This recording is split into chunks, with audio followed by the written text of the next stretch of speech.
sí necesité mucho que me dijeran, tú puedes, para yo creerme.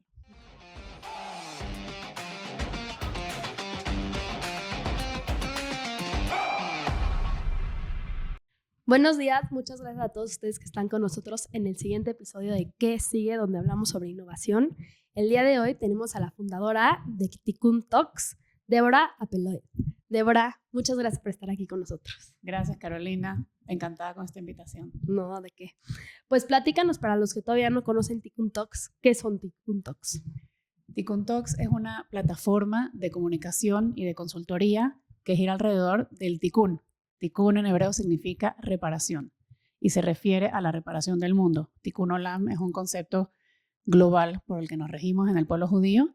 Es ese mandato que tenemos todos como humanos de hacer algo, primero para repararnos a nosotros y luego, consecuentemente, aportar a la reparación del mundo. Okay. Suena como súper imposible o holístico, pero si lo dividimos por tipo de acción o tipo de cambio que quieres lograr, entonces sí se puede a nivel micro. ¿Y cómo lo has hecho? Más que todo aprendiendo de otros reparadores, que yo los llamo changemakers. Si entran a mi página, a mis redes sociales, van a ver que tengo una serie de entrevistas de podcast con líderes de cambio en diferentes áreas de impacto social, impacto ambiental. Entonces vamos cambiando de temas según la temporada, según el mes y temas de interés que van evolucionando, saliendo también planificada y espontáneamente. Pero, por ejemplo, en marzo me dedico mucho al tema de las mujeres, entonces he entrevistado a grandes líderes de todo este tema del feminismo, del liderazgo de las mujeres, del empoderamiento. Todo abril me encanta dedicárselo al medio ambiente. Entonces también he tenido conversaciones increíbles y contenidos espectaculares con organizaciones y personas que se han dedicado a mover la aguja en este tema tan retador que tenemos todos los humanos en reparar el medio ambiente y así sucesivamente. ¿Qué estudiaste? Yo estudié comunicación social en la Universidad Católica Andrés Bello en Venezuela. Soy venezolana de nacimiento, viví toda mi vida en Venezuela, crecí en la comunidad judía y terminé mis estudios en la Católica. Y ahí te fuiste a una maestría en NYU. Antes de eso me fui un año a Israel. Ok. Y era el sueño que tenía toda mi vida de vivir en Israel. De hecho, como todos sabrán, Venezuela lleva 25 años en una crisis terrible y desde muy joven como que sabía que mi futuro no estaba allí. Como la mayoría de los jóvenes hemos decidido migrar. Y me fui a Israel con ganas de hacer aliyá, que significa quedarme a vivir allá y convertirme en una ciudadana israelí. ¿Qué fue algo que hayas aprendido durante este tiempo? Es que no, me tardaría 3 horas en decirte, pero básicamente aprendí a conocerme más a mí misma.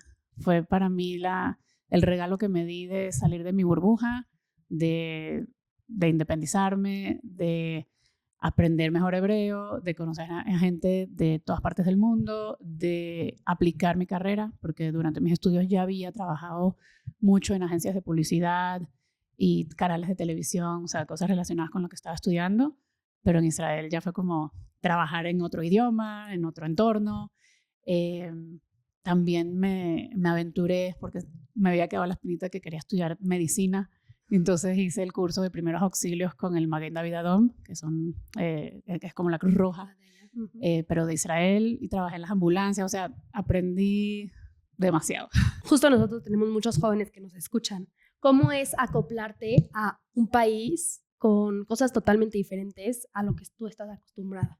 Creo que lo más importante es siempre llegar y mantener una mentalidad abierta, es aprender a salirte de tu zona de confort. Me recuerdo que yo tenía una buena base del idioma hebreo. Estudié en un colegio hebreo toda mi vida, pero como tú bien sabrás, te enseñan la gramática, la ortografía, básico, ¿no? Etcétera, pero el hebreo de la calle, el hablar, como que uno lo aprende en la calle, hablando, lanzándote. Cuando llegamos, obviamente estoy hablando del año 2006, no había Google Maps, no había redes sociales, no había Uber, ¿no?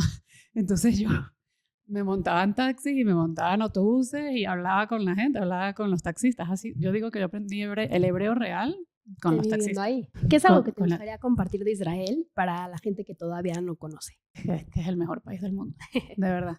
Y es una sociedad única, es un cachito de tierra así que si lo ves en el mapa se ve milimétrico, pero está lleno de la gente más abierta, más generosa, más con los pies en la tierra, pero al mismo tiempo elevada espiritualmente. Es un lugar donde se respira diversidad, innovación, cultura. O sea, ¿qué te digo? Israel es lo máximo y siempre digo, fue el mejor año de mi vida haber vivido allí. Decidí no quedarme a vivir porque me di cuenta de que yo estaba como muy attached a mi familia y que Israel quedaba al otro lado del mundo. Y en ese momento mi hermana me llamó y me dijo que íbamos a tener a mi primera sobrina. Y yo dije, ay, ¿cómo va a estar tan lejos? Entonces, o sea, tomé yo la decisión personal de me voy a regresar a mi lado del mundo, pero siempre voy a mantener este cordón umbilical conectado con Israel. Y bueno, regresé a Venezuela, pero sabía que era solo temporal en lo que hacía mis exámenes y aplicaciones para irme a estudiar a Estados Unidos. Era como el paso para, lamentablemente, salir de Venezuela, porque era como, o sea, esta mentalidad de supervivencia, de que bello mi país y aquí están mis raíces, pero tengo que salir de acá. Y entonces la opción era irme a estudiar a Estados Unidos. Y justo mi experiencia en Israel también me dio como esta claridad de a qué quería dedicarme yo y cuál era mi tikkun, que es mi propósito de vida. En ese momento no lo tenía tan claro, pero a nivel de, ok, ¿qué estudio? Voy a hacer una maestría en comunicaciones, en publicidad. Ya lo había estudiado, ya había trabajado en eso, era como muy repetitivo. Me metí a ver los currículums y era como, ok, ya esto lo vi, ya esto lo trabajé. Entonces me di cuenta de que tenía esta vena social muy fuerte y dije, bueno, voy a encaminar mi carrera por allí. Entonces conseguí este programa que se llama MPA, que lo dicen en inglés, it's an MBA with a heart, porque la B de business es un Master's in Public Administration. En vez de ser business, es public, entonces es para el servicio público. Okay. Y bueno, apliqué a diferentes universidades. Tenía también como muy claro que me quería ir a Nueva York específicamente y apliqué a Columbia, apliqué en NYU.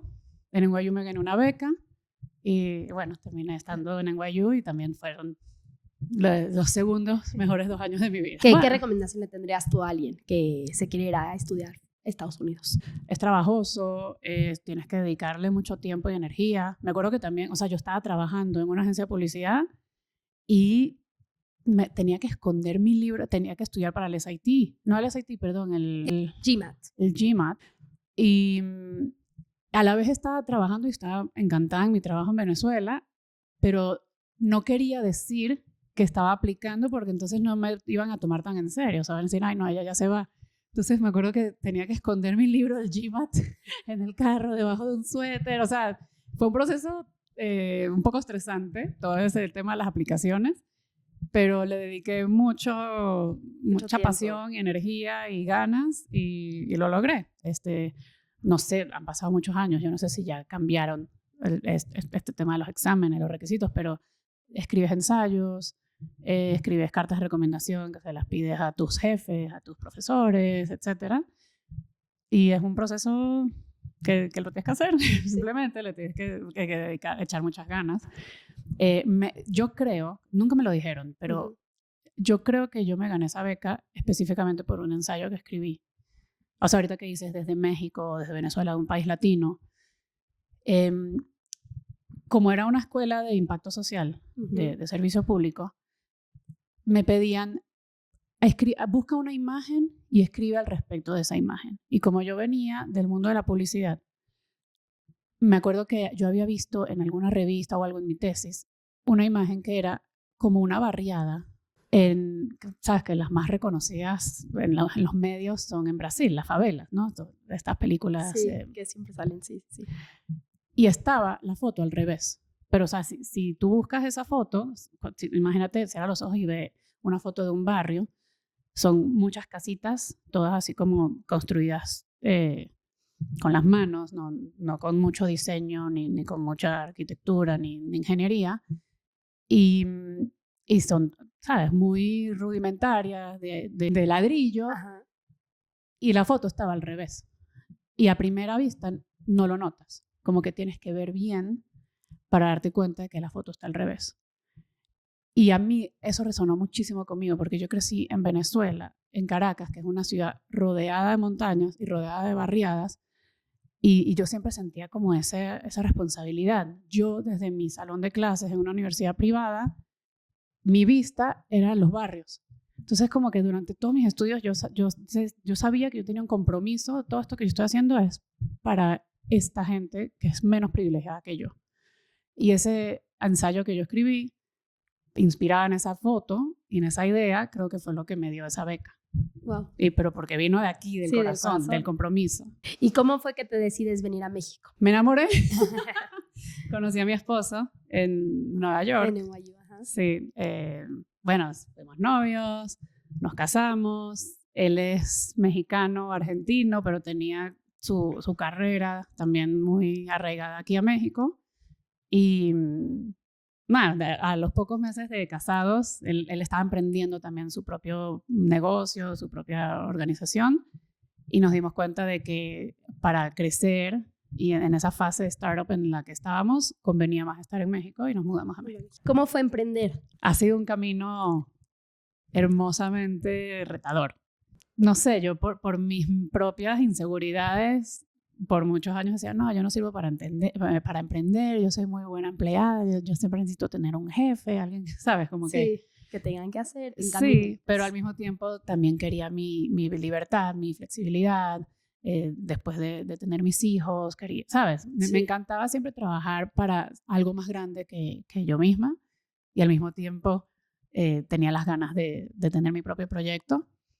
Y bueno, fue un camino duro, porque también salió después de una depresión. O sea, mi emprendimiento es mi propio salvavidas que me eché yo para sacarme de mi depresión, que venía de esa inseguridad de no, yo no puedo, etcétera. O sea, esos demonios que uno tiene adentro. ¿Qué dirías que fue lo más difícil de emprender? El creer en mí misma, el decirme a mí misma, tú puedes. Y también ayuda mucho buscar la validación externa. O sea, yo estaba con la idea, desde que renuncié a mi trabajo en innovación, que estaba muy feliz trabajando en una agencia consultora especializada en innovación, por ciertas razones personales decidí renunciar, y en ese momento empezó en mi cabeza toda esta espiral de voy a crear mi propio proyecto, pero era como bien complejo toda mi idea. Y empezó mi camino de emprendimiento utilizando mis bases de design thinking que había aprendido y utilizado con todos mis clientes. Luego se vino la pandemia, o sea, se vinieron como diferentes retos en el camino que me hicieron abandonar esa idea de emprendimiento. Me volví a meter a trabajar, pero siempre tenía esas ganas. Y bueno, fue como un camino personal y profesional conectado que me hizo bajar a nivel emocional. Me caí en esta depresión por mí misma, porque decía, no, yo no puedo, y al final dije, te das cuenta que pero, sí. O sea, lo que quería decir es que en esos meses en los que dije, ok, ya, voy a hacer esto, sí como que busqué mucho esa validación externa.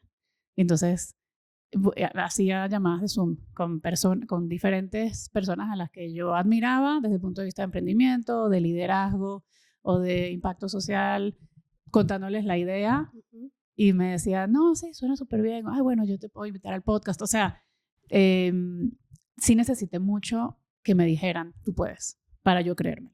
¿Cuál sería una recomendación básica para alguien que quiere empezar a emprender o a innovar? Creértelo. ¿Y sabes qué otra cosa básica? Just wing it, que es algo que aprendí. ¿Sabes qué significa? Sí, me encanta. Sí, o sea, ¿cómo lo defines tú? Yo lo definiría como, pues, ve, hazlo y a ver qué sale. O sea, exacto. En ese momento también, como que yo soy muy visual. Y entonces me hacía como mi board, mis collages, mis fotos, así que me ayudaran a yo seguir adelante, ¿no? Un vision board, ¿no? Exacto, vision boards, etcétera. Y me compré unas stickers de estas motivacionales, y hay una en especial, que es una mariposa, que dice, just wing it. Y la pegué en mi botella de agua que tenía siempre así al lado mío. Y me ayudaba mucho ver y vibrar y conectar con ese mensaje, porque también yo siempre he sido muy perfeccionista. Entonces era, no, hasta que no esté perfecto no lo voy a lanzar, hasta que no esté perfectamente escrito y revisado. Entonces, no, o sea, sácalo, design thinking, o sea, Sí. saca el primer prototipo y lo vas En el camino vas viendo. mejorando, iterando, aprendiendo del público, ve cómo te responden. Y sí, ese mantra de Just Wing It también me ayudó mucho. Me gustó Y de esa- no te esperes a que sea perfecto para sí, sacarlo al mundo. momento perfecto. En Tikkun Talks hablas con muchas personalidades, muchas personas. ¿Cuál ha sido una plática que se te haya quedado presente? Ay, todas las pláticas han sido espectaculares y con aprendizajes profundos y muy también utilizables en el día a día. De hecho, hago mucho hincapié en los key learnings de cada uno de mis Tikkun Talks, de mis episodios, que me encantaría que los vieran en Instagram. Ahí van a ver los reels, los carruseles. ¿Cuál es tu Instagram para los que te quieren buscar? @Tikkun Talks. TIKUNTALKS. Tikkun Talks. La última que tengo, que de verdad ha sido la más exitosa en cuanto a estadísticas y números, es la de Pilar Rahola. Para aquellos que no saben quién es Pilar Rahola, es una periodista y analista política española, Cataluña, que, bueno, creo que es la mujer más inteligente que yo he conocido y con la que he conversado, y que ha sido reconocida por su lucha contra el fundamentalismo islámico y automáticamente por su claridad moral y su pasión por defender los derechos de las mujeres, los derechos de la igualdad, la democracia. Cayó también como una gran amiga de Israel y del pueblo judío.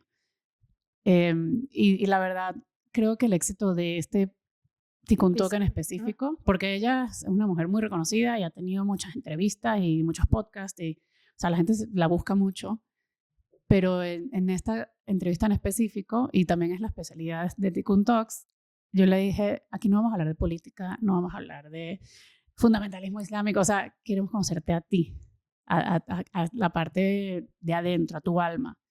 Entonces, ella se abrió mucho y contó cosas de ella personales y de su espiritualidad y de su familia y de sus hijos, y la gente tenía mucha curiosidad de conocer esa otra cara de Pilar Rahola. Entonces me dejó mucho porque, ¿sabes? Ella, tú la ves en los medios, en las redes, como una mujer muy dura y muy, muy sabia y muy analítica, y luego entrar a ese otro lado soft, ¿sabes? Como cozy de la mamá, de la señora de su casa, fue muy lindo. Wow, qué padre. ¿Cómo se llama este episodio para si alguien lo quiere escuchar? Pilar moral de nuestros tiempos. Es el Tikkun Talk número 22. Okay. Ahí está en YouTube, en Spotify. Escúchenlo porque de verdad es muy, muy inspirador. ¿Eres nieta de sobrevivientes del Holocausto? Sí. Mis abuelitos, mis dos abuelos paternos son sobrevivientes.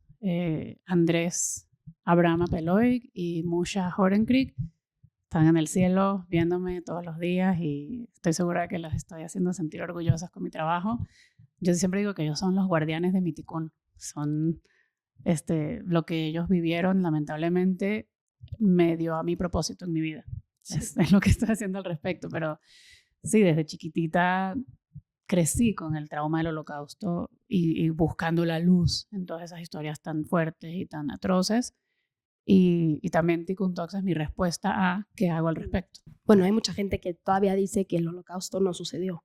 ¿Qué les dirías tú, siendo nieta de alguien que, pues, lo vivió? Que vengan a conversar conmigo, que les puedo mostrar todos los documentos históricos habidos y por haber, y no solamente a nivel de historia y de pruebas irrefutables, sino de historias humanas, que también me he dedicado yo a recolectar, a conocer de cerca las historias de mis abuelos, las historias de muchos otros sobrevivientes, aquí en México, en Chile, en Latinoamérica, que por cierto estoy muy emocionada en un par de semanas de lanzar esta nueva serie de sobrevivientes que terminaron también buscando yo cómo puedo traer un contenido diferente a todo lo que existe allá afuera. Todos estos sobrevivientes han escrito libros, han sido entrevistados por organizaciones de educación del Holocausto, han contado sus historias innumerables veces y siempre es doloroso. Y yo desde el lente del Tikkun les hice preguntas más de propósito, de cómo te has reparado tú mismo y cómo has reparado tú a tu familia y a tu entorno después de este capítulo tan oscuro de la historia. Entonces, es muy lindo porque junto con las personas que me han ayudado con mi equipo. ¿Nos puedes dar como un glimpse de alguna respuesta que te dio alguno de ellos para pues seguir adelante después de que te pasa algo tan traumático? Sí, los terminamos llamando tutoriales de vida. O sea, sabes que tú te metes en YouTube y buscas el tutorial para hacer un micrófono desde cero, o tutorial para cocinar un postre. O sea, todos son tutoriales. Ajá. Estos terminaron siendo tutoriales de vida, de lecciones de vida y o sea, lo que se repite en casi todos los sobrevivientes con los que conversé es que su mayor victoria, porque no dicen venganza, dicen su mayor victoria, es su descendencia. Los hijos, nietos y bisnietos que dejan en el mundo y construir la luz después de tanta oscuridad. Wow. Pues ahora te voy a hacer unas preguntas que te hicieron a través de nuestro Instagram. Ay, wow. Para los que no saben, siempre a través de nuestro Instagram, que es @ilan_network, le pueden hacer preguntas a nuestro siguiente invitado. Tu experiencia abarca varios sectores y países. ¿Cómo han influido estas experiencias multiculturales en tu enfoque hacia el impacto social? Sí, bueno, mi historia de vida con tantas mudanzas y experiencias personales y profesionales en diferentes ciudades y países me ha dado esta apertura de mente y esta forma multidimensional y diversa de ver las cosas y de conocer a la gente y de abarcar un problema y de buscar una solución. O sea, de no tener ceguera de taller, de ver las cosas desde un zoom out. ¿Qué te inspiró a crear Tikkun Talks y cómo defines el impacto que buscas generar? Bueno, como lo acabo de decir, la historia de supervivencia y de resiliencia de mis abuelos y de todo el pueblo judío. Y busco generar un impacto a nivel de mensaje, de promulgar el concepto del Tikkun Olam, que significa la reparación del mundo, y de compartir la luz del judaísmo a través de temas de interés también a nivel profesional. O sea, como que tengo estos dos mundos, el mundo muy espiritual y el mundo muy bajado a la tierra de lo que es la experiencia profesional, ¿no? ¿Cómo seleccionas a los invitados para Tikkun Talks y qué criterios consideras esenciales para elegir una conversación que aporte valor? Muy buena pregunta. Tengo muchos criterios. Más que todo, busco líderes reconocidos en sus ámbitos y que el ámbito obviamente tenga alguna reparación a la sociedad y o al medio ambiente. Si tuvieras que resumir el mayor aprendizaje que te han dejado las conversaciones en Tikkun Talks, ¿cuál sería? El repararte a ti mismo antes de salir a reparar el mundo. Es lo que veo en todas las personas a las que he entrevistado, que es un trabajo muy interno. ¿Algún invitado te ha desafiado con una idea que inicialmente no compartías, pero que te hizo reflexionar profundamente? Te voy a dar un ejemplo. No fue un invitado al podcast, pero sí fue una persona que llegué a conocer por la plataforma de Tikkun Talks. ¿Tú sabes quién es Patch Adams? No. ¿Quién es? Bueno, Patch Adams fue una película muy famosa en los años 90 y cuenta la historia de una persona de la vida real que es este señor gringo americano que estaba estudiando medicina y estaba también como muy deprimido porque no veía el propósito. O sea, decía, me tengo que aprender todos los órganos y todas las células y todos los químicos, etcétera, pero él lo que quería era curar a la gente. Y bueno, tienen que ver la película. Por favor, vean Patch Adams, búsquenla en Netflix o donde sea. Lo conocí a él, al señor Patch Adams, y él es el que inventó el clowning. ¿Conoces a estos payasos que van a los hospitales a alegrar a los pacientes? Sí. Él hizo esta conexión entre la medicina, o sea, con base científica, y toda esta parte emocional, y cómo el sentirte bien y reírte y sonreír y tener un propósito, y, o sea, toda esta parte de salud mental está íntimamente relacionada con el proceso de curación, de healing de un paciente. Él inventó la práctica del clowning y la institucionalizó, y hay todo una organización que se llama Gesundheit Institut, también búsquenlo, que es el cómo a través del humor, de las risas, de hacer a la gente feliz, puedes científicamente también avanzar en un tratamiento de curación de pacientes terminales incluso. Wow. Y él o sea, respondiendo a tu pregunta, él es una persona como muy de izquierda, o sea, con unas visiones políticas que difieren a las mías, pero en mis conversaciones con él me hizo reflexionar mucho. Okay. Y me abrió mi mente a ver las cosas también desde su punto de vista. Okay. Para quienes buscan transformar sus comunidades, ¿qué consejo les darías para empezar a generar un impacto significativo? Siempre partir del propósito. O sea, siempre que estés buscando generar un programa de impacto social, un programa educativo, una marca, un servicio, lo que sea que tú estás creando, desarrollando o buscando inventar, siempre tienes que partir del por qué. ¿Cuál es el propósito? ¿Por qué estoy haciendo esto? Si ves en el logo de Tikkun Talks, tienes el circulito de adentro, es el core, es el why. Si conoces el Golden Circle de Simon Sinek, primero está el por qué, luego el qué y luego el cómo. O sea, ¿qué hago? Es mi producto, es mi servicio. ¿Cómo lo hago? Es la metodología, pero el por qué. Siempre volver al por qué. También en innovación utilizamos una metodología de las 7 preguntas ¿por qué? ¿Pero por qué? ¿Pero por qué? Porque muchas veces en el proceso te vas y se te olvida. Entonces, sí, o sea, para generar un impacto siempre tienes que volver al por qué. Has trabajado en el ámbito de diversidad, equidad e inclusión. ¿Cómo pueden las organizaciones usar la diversidad como una herramienta para fomentar la innovación? La diversidad es clave. Yo me imagino que en esta sala se han sentado diversidad de géneros, de edades, de backgrounds profesionales, culturales, etc. Si nos juntamos solo entre similares, vamos a llegar siempre a lo mismo. Si traemos diferentes perspectivas a la mesa, vamos a llegar muchísimo más lejos. Está también científicamente comprobado. Sí. Platícanos un poquito, ¿qué opinas de la labor que hace Ilan?